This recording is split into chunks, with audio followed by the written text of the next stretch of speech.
और आपको अब दिखाएंगे रफ्तार के साथ भारत सुपरफास्ट। दिल्ली के भारत मंडपम में युग्म कॉन्क्लेव का आयोजन पीएम मोदी ने किया संबोधित। कहा, हमारा उद्देश्य make AI work for India.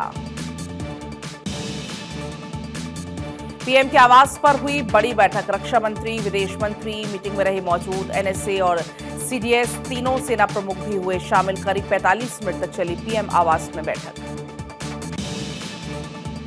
PM आवास पर हाई लेवल बैठक। रक्षा मंत्री तीनों सेना प्रमुखों के साथ मीटिंग के बाद बोले पीएम, सेना को खुली छूट, समय और टारगेट सेना तय करेगी।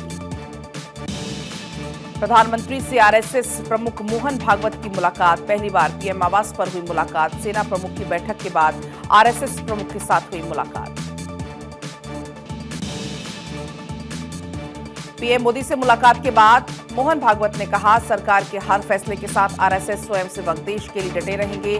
पाकिस्तान के खिलाफ हर फैसले में सरकार के साथ। पीएम मोदी की अमित शाह के साथ बैठक। कई अहम मुद्दों पर इस बैठक में की गई चर्चा। गृह मंत्रालय में हुई हाई लेवल बैठक। बीएसएफ, डीजी, एसएसबी और एनएसजी के अधिकारी बैठक में रहे मौजूद। सुरक्षा हालात और तैयारियों पर हुई चर्चा। पाक के खिलाफ भारत को मिला दुनिया का साथ। एस जयशंकर ने की 9 घंटे में 9 देशों के विदेश मंत्रियों से बात। यूएई, सीरिया, अल्जीरिया समेत कई देशों से हुआ संवाद। यूएन के महासचिव ने एस जयशंकर से की बात। एंटोनिया गुटेरेस से पहलगाम हमले पर जताया दुख। उन्होंने पाक पीएम शहबाज शरीफ से भी बातचीत की है। गुटेरेस ने जारी तनाव को कम करने की सलाह दी।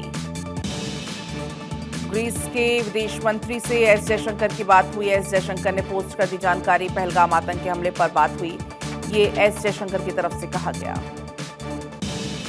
पहलगाम में गोलियां बरसाने वाला निकला पाकिस्तान का पैरा कमांडो। लश्कर के लिए कर रहा था काम।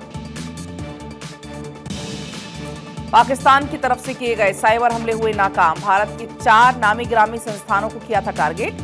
पाक साइबर ग्रुप आईओके हैकर ने की थी कोशिश। पाकिस्तान की विदेश मंत्री शाख डार के बदले सुर। कहा, हम भारत से उलझने के पक्ष में नहीं। सिंधु जल संधि निलंबन से घबराया पाकिस्तान। अंतर्राष्ट्रीय कानूनी कार्रवाई करने की बना रहा योजना। पहलगाम आतंकी हमले में एनआईए की जांच तेज। 25 लोगों से की गई पूछताछ। जिपलाइन ऑपरेटर मुजम्मिल से भी हुई पूछताछ। कांग्रेस ने विवादित पोस्ट किया डिलीट। कांग्रेस ने गायब पीएम वाले पोस्ट को अपने सोशल मीडिया हैंडल से हटाया। बीजेपी और कांग्रेस में पोस्टर वॉर। कांग्रेस के पोस्टर पर बीजेपी का हमला। कहा, पाकिस्तान की भाषा बोलती है कांग्रेस पार्टी।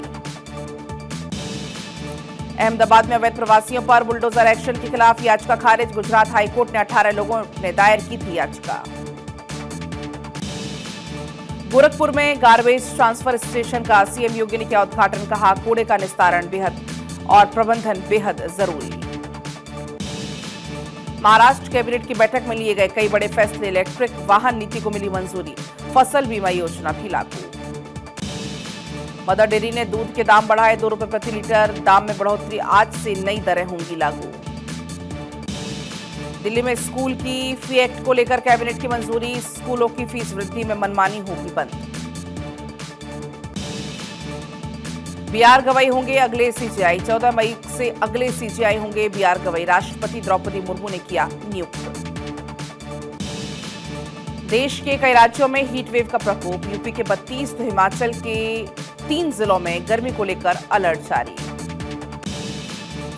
कनाडा चुनाव में माकानी को मिली जीत। पीएम मोदी ने जीत की दी बधाई। लिखा, माकानी और लिबरल पार्टी को जीत की बधाई।